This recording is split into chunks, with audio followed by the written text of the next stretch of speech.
Models, technically, but not runway ones. Just elegant staff meant to walk guests through the jewelry collections. So, you need someone to replace them? Kira looked her dead in the eyes. I need you. Laila blinked. Me? You're the only one here who fits the styling board, the dress size, the look, the presence. I already cleared it with the event director. Hair, makeup, wardrobe, all handled. You just have to say yes. Laila stared at her. Kira, I came here in sneakers. And they'll never be seen again, Kira said, grabbing her wrist. We don't have time to be humble. Come with me. Laila didn't get a choice. She was swept inside. The backstage area looked like a runway crash site.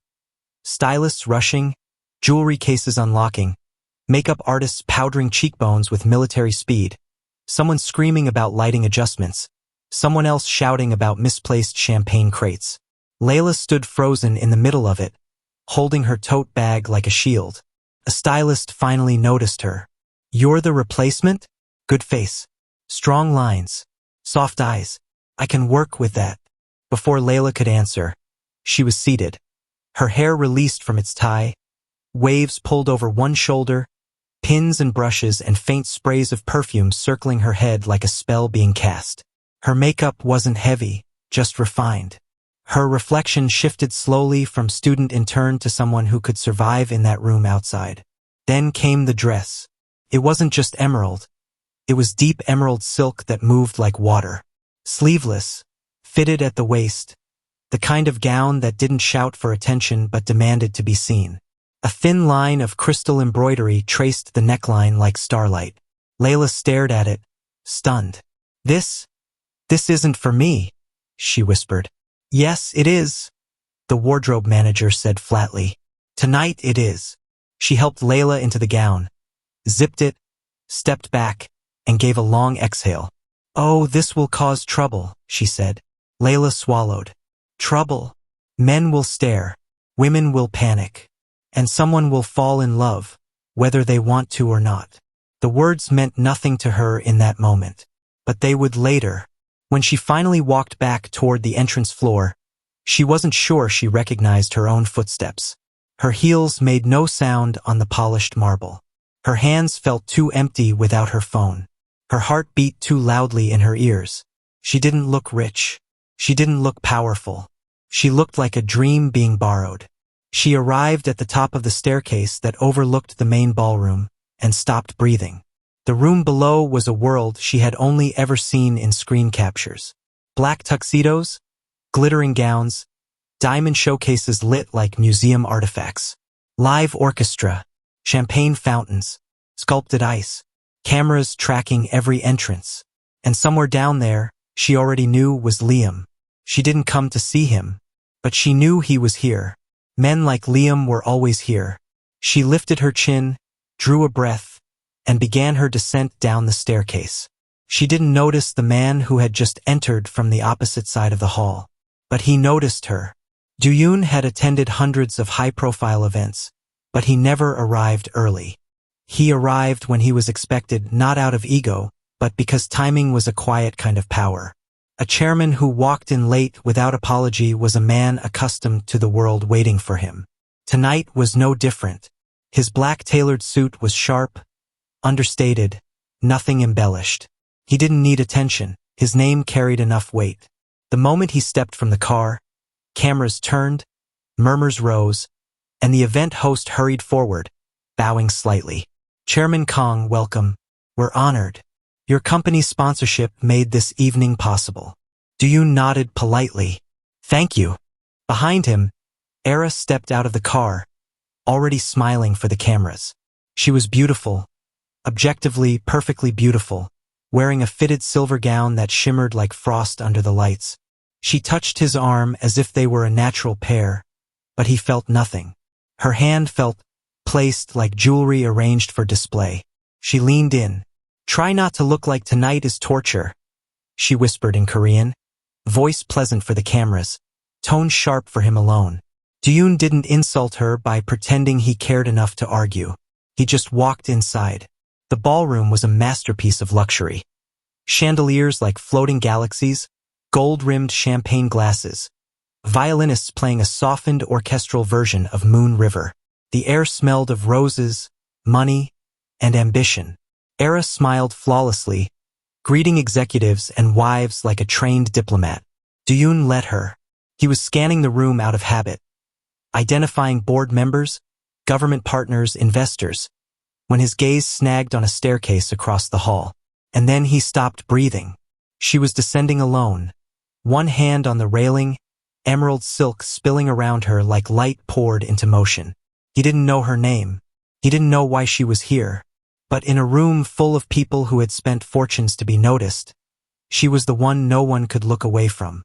Not because she was the most glamorous, though she was unforgettable, but because she didn't seem to know she was. She wasn't posing or performing or scanning the room for validation. She looked like someone who was walking into a world she still believed she wasn't allowed to stay in. And that struck something in him so sharply he forgot to speak when someone addressed him. Chairman Kong. Do-yun blinked, turned slightly, nodded vaguely. Era noticed immediately. Of course she did. Who are you looking at? She asked quietly, smile still frozen for the cameras. Nothing, he said. But it wasn't true, because she was still walking, and still unaware she had changed the gravity of the room. Across the ballroom, Liam saw her too. He had been leaning against the bar, laughing loudly with another investor's daughter, when his expression froze mid-smile. His eyes narrowed, then widened. That's Laila? Not the girl who sat in his apartment waiting. Not the woman he told, "You're sweet, but you don't really fit my world." No. This was someone he suddenly wished he hadn't lost. And the shock on his face wasn't subtle. Era noticed that too, because she knew Liam had flirted with him and knew the difference between a man looking and a man realizing he'd been a fool. She followed his line of sight. Then she saw Laila. And that was the moment everything in Era's expression cracked. Not publicly, but privately, in the way only Do-yun would have noticed, if he'd been looking at her at all. But he wasn't. He was still watching the woman in emerald, as if she were the first real thing he'd seen all night. A staff member approached him then, a man carrying a velvet case. Chairman Kong, the director requests if you would be willing to present one of the feature pieces during the mid-event announcement. We would be honored. Do-yun nodded, still half distracted. Sure. Which piece? The staff member opened the case. Inside was a necklace. Not large, not gaudy, but delicate. Platinum chain, emerald stone centerpiece, surrounded by white diamonds. Quiet but impossibly elegant. It represents tonight's theme, the staff member said. Rare beauty quietly held. Do-yun didn't know why that sentence stayed with him. Maybe because he had just seen exactly that on a staircase. Era, now tense, leaned in again. Do-yun, are you even listening? You look distracted. He didn't answer her. He raised his glass slightly, eyes still focused on the emerald-dressed woman now stepping off the last stair, because something in his chest had shifted. Not lust, not curiosity, something alive. Something he hadn't felt even once with the woman standing beside him. And for the first time in his life, Do-yun Kong realized, a contract could arrange a marriage, but it could not command the heart. Laila didn't notice the stares at first. She was too busy trying to stay composed, rehearsing the one instruction Kira had drilled into her before sending her downstairs. Just look confident. You don't have to feel it. Just look it. She tried. But every step she took felt like she was wearing someone else's life. Her pulse hammered. Her palms were cold. She kept her chin up because lowering it would feel like surrender, and she had surrendered to too many people before. She reached the bottom of the stairs and paused, scanning for the woman who had dressed her, for Kira, for anyone familiar. That's when she felt it. A gaze, strong enough to stop her breath, even before she turned. She looked across the ballroom, and found him, a man in a tailored black suit, standing with a stillness that wasn't bored, but focused, his expression unreadable, his eyes fixed on her as if the room had dissolved around them. She didn't know who he was. She only knew that the way he looked at her made her feel real, not invisible, not the intern, not the girl who was easy to replace. Real. Her chest tightened, not with fear, but with a strange awareness. She looked away first, but he didn't. Do-yun never believed in fate. He believed in decisions, contracts, consequences. But in that moment, staring at a woman he'd never spoken to, wearing a dress the exact shade of the necklace he now held in his hand, he wondered, just briefly, if life could make one quiet exception. Chairman Kong, the event director said, approaching him, "We'll begin the luxury presentation in 2 minutes.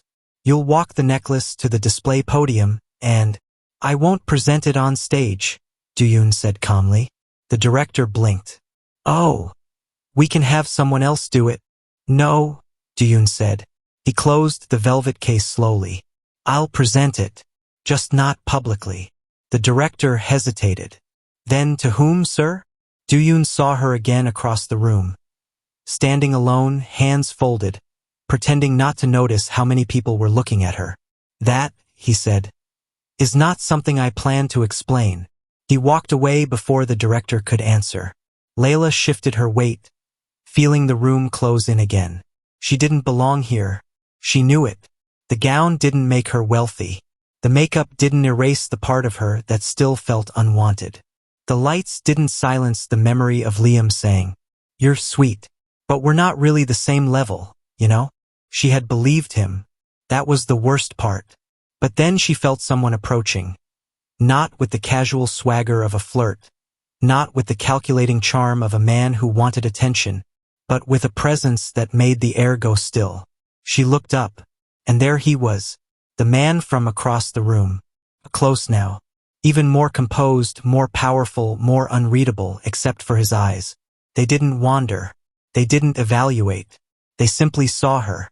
"Excuse me," he said, voice steady, polite. "May I speak with you?" His Korean accent was light, almost undetectable unless you listened for it. Laila nodded, even though she was stunned. "Why, yes, of course." He held the velvet box lightly in one hand. "You're part of the event staff?" he asked. "Yes, just helping with the launch." "I wasn't supposed to." She gestured to the gown, almost embarrassed. "Look like this." His gaze didn't waver. "You wear it as if it were made for you." She froze. No one had ever said something like that to her. Not without agenda, not without flirting, not without expectation. He wasn't trying to charm her. He was simply stating what he saw. Her voice softened without her meaning it to. "That's kind of you to say."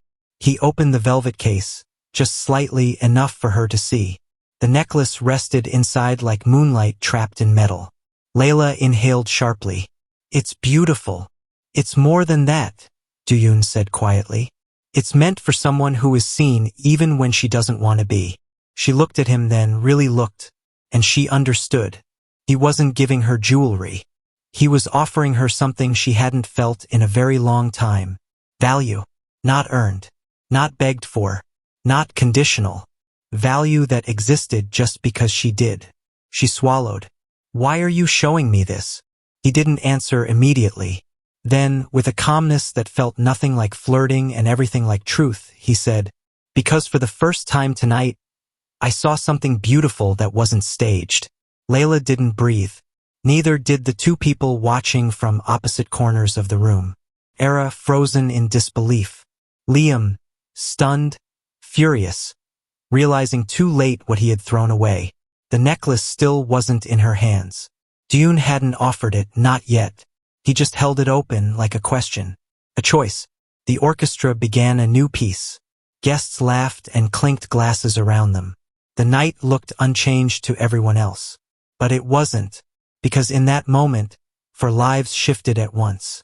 White heavy checkmark Laila realized someone saw worth in her Liam never wanted to see. White heavy checkmark Do-yun felt something he never expected to feel for anyone but especially not tonight. White heavy checkmark Era sensed, for the first time, that she was losing a battle she didn't know existed. White heavy checkmark Liam understood that money could buy many things, but not the right to be unforgettable.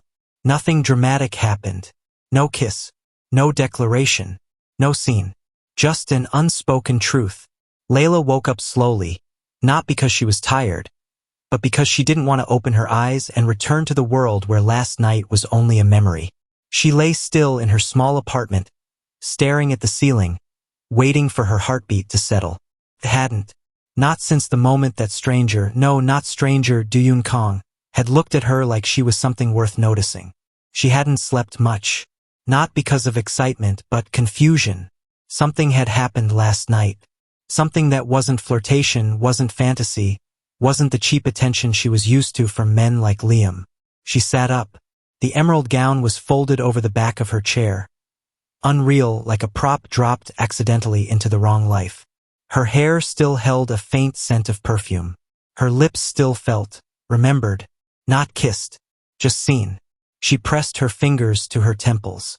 It wasn't anything, she told herself quietly. It was just a moment, nothing more. But the problem was this. Nothing in her life had ever felt like that moment. She reached for her phone, and that was when she saw the notification. Envelope with arrow, one new message, Liam. Her stomach tightened. She opened it. We need to talk. Call me. Now. Then another. I saw you last night. Don't ignore me. Then a third. Sent at 1:42 a.m. Who the hell was that guy? Laila stared at the screen, not moving. Liam had never noticed her clothes, never asked what she was doing, never shown interest unless it benefited him. But now that someone else had looked at her like she mattered, suddenly Liam had questions. She locked her phone, then tossed it onto the bed like something toxic. He didn't get to demand anything from her. Not anymore. But the shaking in her chest didn't stop. Because she knew Liam. He wasn't the type to walk away gracefully. There would be a confrontation. He would make sure of it. And she wasn't sure yet if she was strong enough for it. She showered, dressed, tied her hair back, put on natural makeup. Not for beauty, just for composure. She didn't feel transformed today. She felt exposed. As if last night had peeled something open inside her. Something that made it impossible to go back to who she was before. She grabbed her bag and headed to the door. She didn't expect anyone to be waiting for her. But Liam was. He was leaning against the rail outside her building. Sunglasses on, expensive coat, designer shoes. The same image of casual wealth he always wore, but now with a new expression. Injury mixed with possessiveness. Laila, he said as soon as he saw her. Finally. Leave, she said, walking past him. He followed. We're not doing this. You don't get to ignore me after. After what? She stopped and turned, eyes sharp. After you cheated on me? Lied to me? Treated me like someone who should just wait until you were done with better options. He flinched but didn't step back. Liam didn't know how to retreat. He only knew how to take. That was before, he said. Last night. I saw you, Laila. You looked. She cut him off. Don't say it. Don't compliment me now. You don't get to want me only after someone else notices me. His jaw tightened. So who was he? Laila laughed once. Not amused, but bitter. You never asked who I was with before. But now you care. You don't belong with someone like him, Liam snapped. And you do? She asked quietly. Silence. For the first time, Liam looked unsure. Laila shook her head slowly. You're not upset because you love me, she said. You're upset because you lost control. He stared at her. And for the first time since she'd known him, Liam didn't have an answer. She walked away. She didn't look back. But her hands were shaking. Because strength wasn't always confidence. Sometimes it was just refusing to let someone drag you backward again. When she finally reached the street corner, she exhaled shakily. And felt the ache in her chest loosen, until she realized something else. Leaving Liam meant there was no longer anything familiar in her life. But something new was coming, something she couldn't name yet, something that began the moment a man looked at her like she wasn't invisible. The private jet touched down in Seoul just after sunset, but Do-yun barely noticed the skyline as it appeared through the window. Usually, that view steadied him, a reminder of efficiency, order, ambition, heritage. Tonight, it felt like a cage he was walking back into. He loosened his tie and exhaled slowly. Georgia had not gone the way he expected. He hadn't seen Era the way a fiancé should, with longing or relief, but with finality. And then there was Laila. He rubbed his forehead. It was ridiculous that her name was still in his mind. He had spent one evening with her. One unexpected conversation. One moment where the world had blurred into just two people trying not to fall apart in public. That was all. So why was she still here? In his thoughts, in his chest, in the way he hadn't been able to sleep? It wasn't romance. Couldn't be. Do-yun Kong did not fall in love. He made decisions, not mistakes. And yet, when he closed his eyes, he kept seeing the way she lifted her chin when she was afraid. The way she laughed like hope was something she still wanted to believe in. The way she looked at him without calculating what his last name was worth. He had never met someone who made sadness look brave. And that bothered him more than it should. The car ride from the airport was silent except for the low hum of the engine. His assistant, Secretary Han, rode with him, quietly reviewing updates. "Sir, regarding the schedule." "Not today," Do-yun said calmly. Han nodded immediately. He was used to Do-yun's tone, not angry, not emotional, just absolute. But he kept glancing at him in the mirror. Noticing something. Do-yun ignored it. He was tired. But not from the trip. From pretending the night didn't happen. He leaned back, eyes closed. He remembered the way Laila looked up when he said she deserved better. The way her breath caught when he held her hand for a second too long. The way she didn't push him away when he confessed, quietly, stupidly, that he wasn't sure he'd ever been seen honestly in his life. She hadn't judged him. She hadn't wanted anything from him. That was the most dangerous part.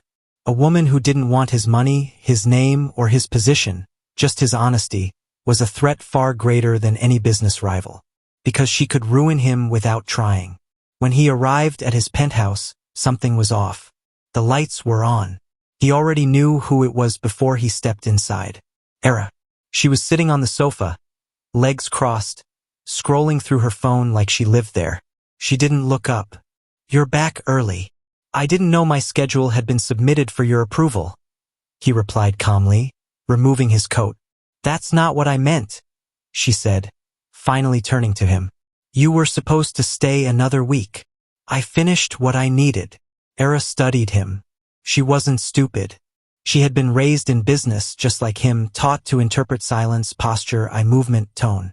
"You look different," she said. "Do I?" He replied, emotionless.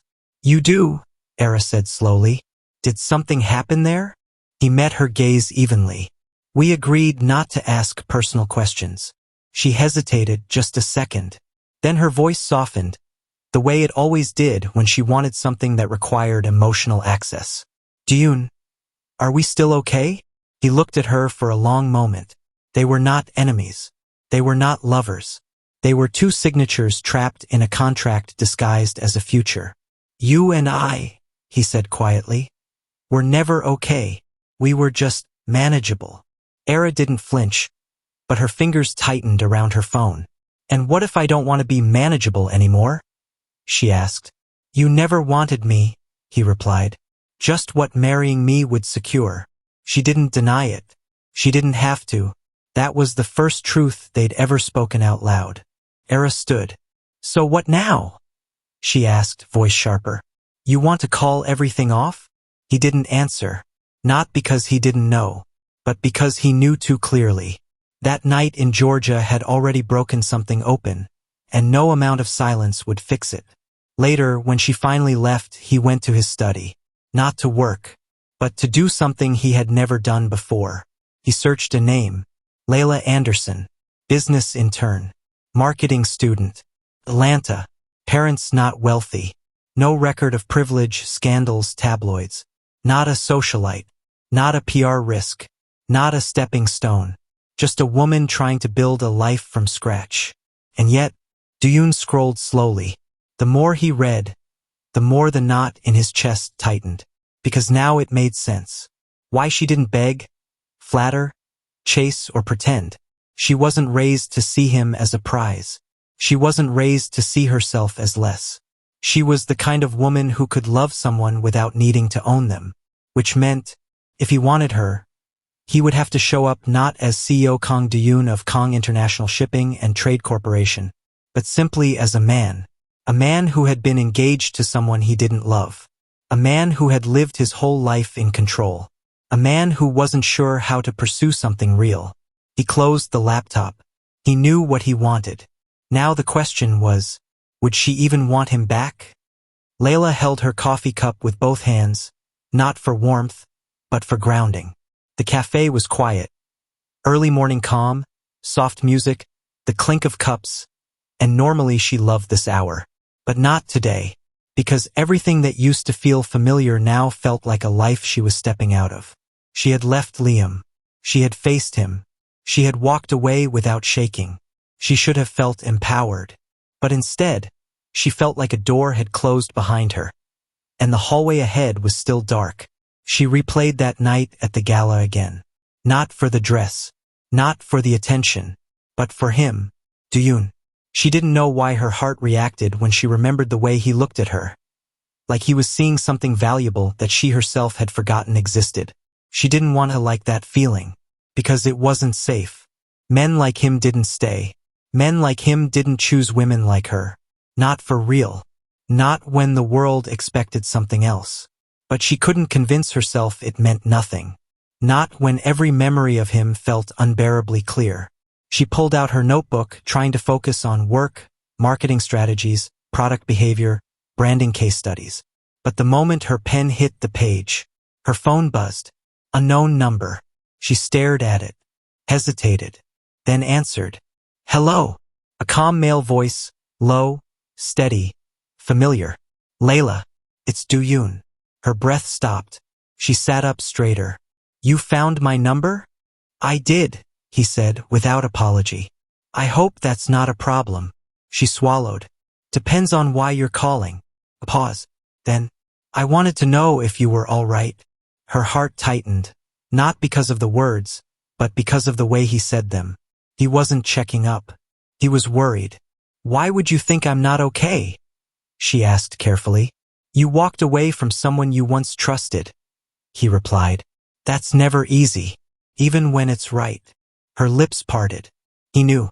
Somehow, without her saying it, he knew exactly what it felt like. You remember everything, don't you? She asked softly. Only the things that matter, he said. Silence stretched, not awkward but charged. Laila looked down at her notebook, but didn't see the words, because she could feel it now, the shift.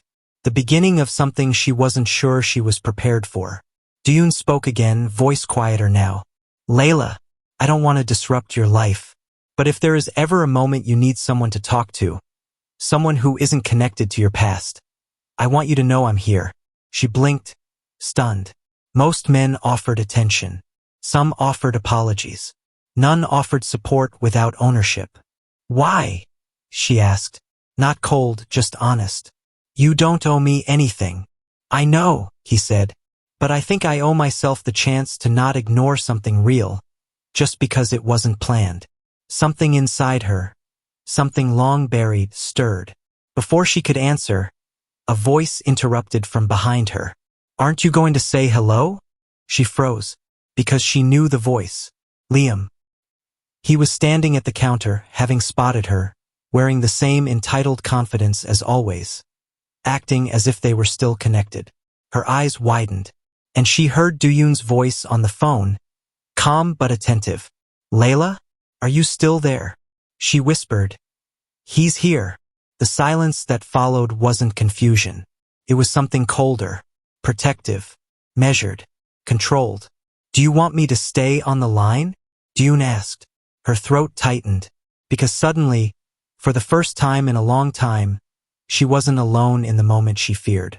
She glanced at Liam, who was already walking toward her, smiling like nothing was wrong. She held the phone to her ear. Yes, she whispered. Stay. Do-yun stood at the windows of his office, phone still to his ear long after the call ended. He had heard Liam's voice. He had heard the tension in Laila's breath. He had heard the courage she was trying to keep steady. And something in him, something he had buried under years of strategy, image, and obligation, rose to the surface. There was a limit to how long a man could stay restrained. especially when protecting someone felt more natural than protecting his reputation. He dialed Secretary Han. "Book me a flight back to Georgia," he said. Han froze. "Sir? You just returned." "I'm not asking for permission," Do-yun replied. "I'm telling you where I'll be. But Ms. Era is expecting your presence at tonight's dinner. I won't be attending. Should I offer an excuse?" "No," Do-yun said. "Let her know the truth." A pause. "Which truth, sir?" "That the engagement is no longer valid." Han inhaled sharply, but Do-yun had already ended the call. He didn't hesitate. Not this time. Not when it mattered. Laila didn't want to make a scene. She didn't want to let her voice shake or her anger spill into public air. She didn't want the customers in the cafe to look up and wonder what kind of woman she was. Dramatic, emotional, unstable. She wanted to walk away clean. But the problem with Liam was simple. He never let anything end quietly. He approached her table with that smile, the one that had once felt charming, now only felt insulting. Like she was something he still believed he could reclaim with charisma alone. "Didn't expect to see you here," he said, sliding into the seat opposite her without invitation. "I didn't invite you to sit," she replied, keeping her phone pressed lightly against her ear. Reminding herself that Do-yun was still there, silent but present. Liam ignored the hint. Of course he did. "You look tired," he said, leaning back. "Rough night." "No," she said. "Just over this conversation already." He chuckled like that was cute, like she was a woman having a mood swing instead of enforcing a boundary. "Come on, Laila. Don't act like you're suddenly too good to talk to me." She looked up, her gaze sharp and steady. "I'm not too good to talk to you. I'm just done talking to someone who thinks apologies are optional." "Apologies?"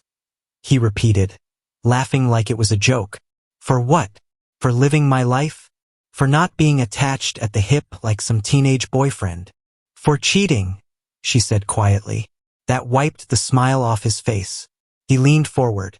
"You're really going to act like you're the victim here?" Her fingers curled around her coffee cup.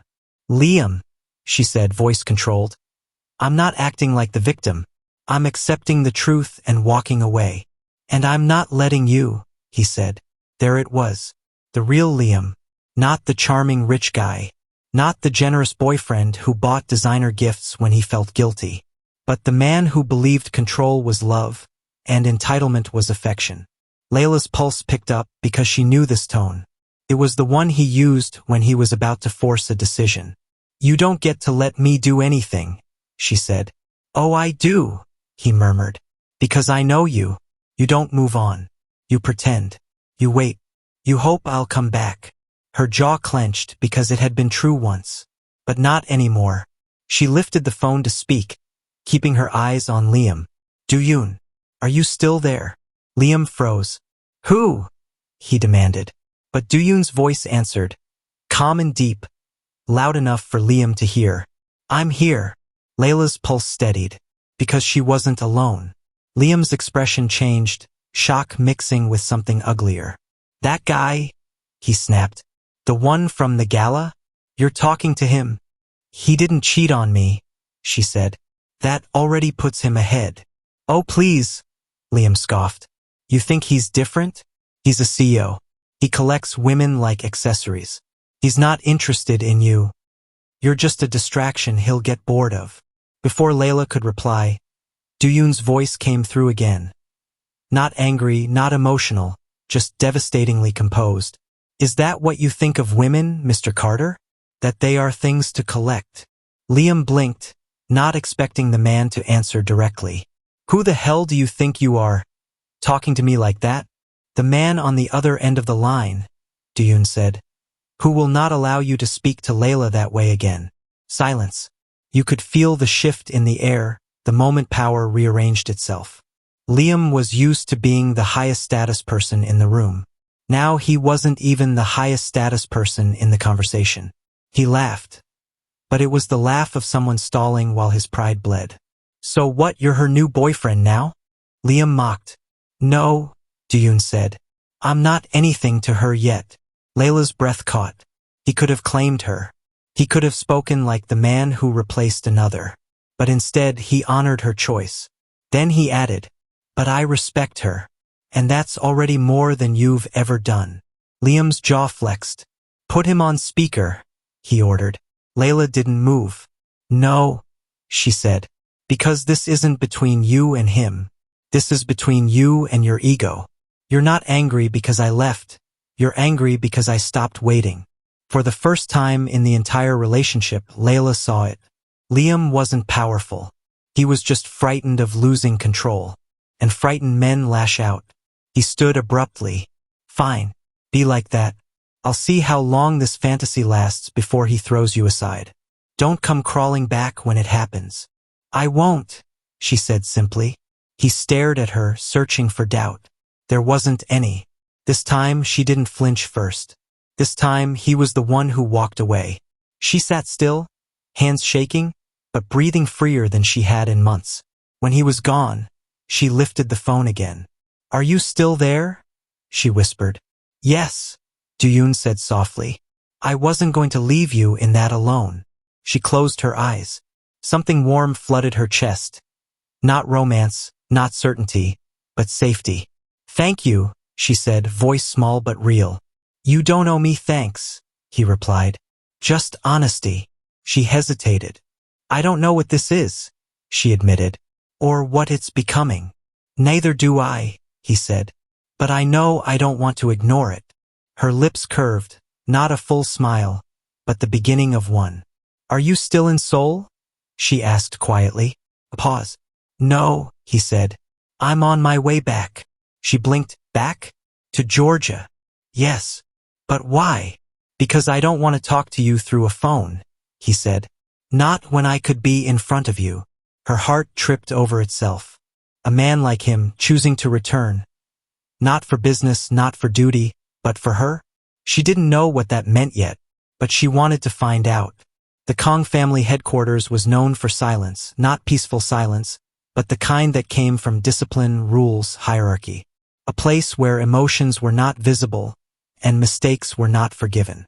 Today, that silence shattered. Secretary Han walked down the executive hallway, pale, carrying the announcement memo in his trembling hands. 5 minutes earlier, Do-yun had signed it. 2 minutes earlier, he had boarded another jet, destination, Georgia. Now, every senior director, every waiting staff member, every family-connected shareholder was reading 6 words they never expected to see.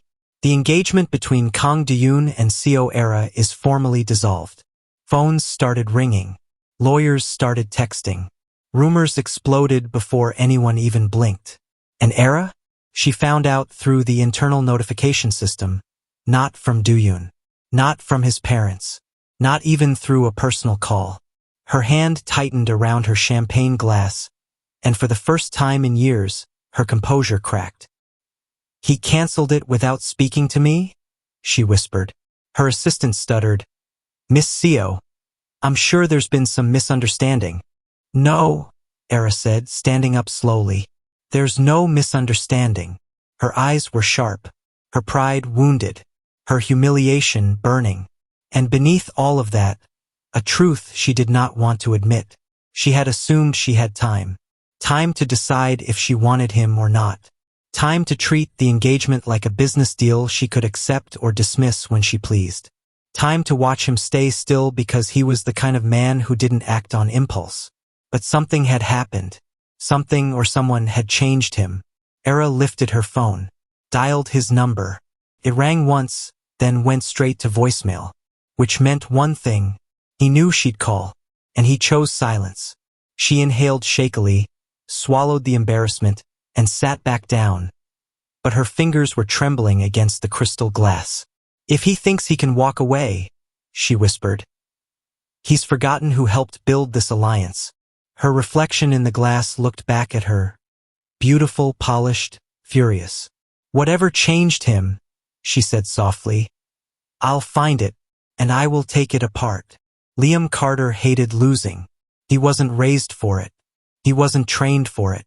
And he definitely wasn't built to accept it from people who didn't have half his power or his money.